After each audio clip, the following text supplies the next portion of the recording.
Shalom Bapak Ibu yang dikasihi Tuhan. Renungan harian kita hari ini sudah sampai di dalam Yohanes pasal 16, di mana pada ayat 78 yang berbunyi sebagai berikut. Namun benar yang kukatakan ini kepadamu adalah lebih berguna bagi kamu jika aku pergi. Sebab jikalau aku tidak pergi, penghibur itu tidak akan datang kepadamu. Tetapi jikalau aku pergi, aku akan mengutus dia kepadamu.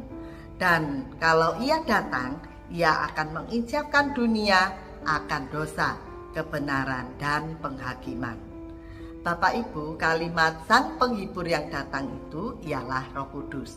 Dalam bahasa Ibrani, Roh Kudus ialah Ruach HaKodes. Ruach artinya angin atau roh, dan HaKodes artinya Roh Kudus atau Roh Suci. Jadi bahasa Ibrani, Roh Kudus ialah roh yang kudus dan roh yang suci. Roh Kudus juga merujuk kepada roh dengan kekuatan ilahi yang berasal dari Tuhan. Dan dalam kekristenan, Roh Kudus adalah pribadi ketiga di dalam Tritunggal, yaitu mempunyai makna yang sama sebagai Allah Bapa, Allah Anak, dan Allah Roh Kudus. Kapan seseorang beroleh Roh Kudus? Yaitu ketika seseorang dilahirkan kembali melalui imannya, yaitu percaya kepada Yesus adalah Tuhan, Sang Mesias, penyelamat dunia akan dosa dan kematian kekal. Lalu bagaimana dengan orang beriman sampai pada level pelayan Tuhan, gembala, dapat berbuat jahat atau beralih iman kepada ilah-ilah lain? Apakah orang itu sudah tidak ada Roh Kudusnya atau Roh Kudusnya sudah pergi? Bapak Ibu, jawabannya ialah Roh Kudus masih ada dan tinggal tetap pada orang itu.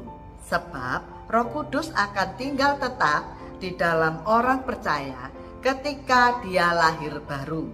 Hanya orang tersebut tidak menghidupi Roh Kudus atau tidak mau hidup baru terus-menerus sesuai dengan kebenaran firman, sehingga dia dapat jatuh di dalam dosa karena tidak menguasai dosa.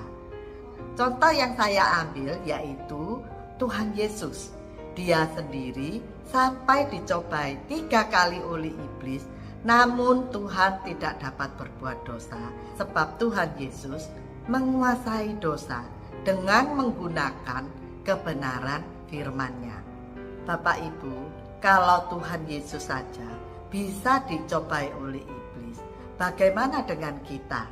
Tentu saja kita juga dapat tergoda oleh rayuan iblis untuk berbuat dosa. Namun kita harus ingat bahwa ada Roh Kudus yang tinggal di dalam orang percaya. Oleh karena itu, agar kita dapat menguasai dosa, kita harus menghidupi Roh Kudus dan terus disiplin di dalam rohani, agar kita dapat hidup baru terus-menerus dan tidak akan jatuh di dalam dosa. Selamat pagi, Tuhan Yesus memberkati.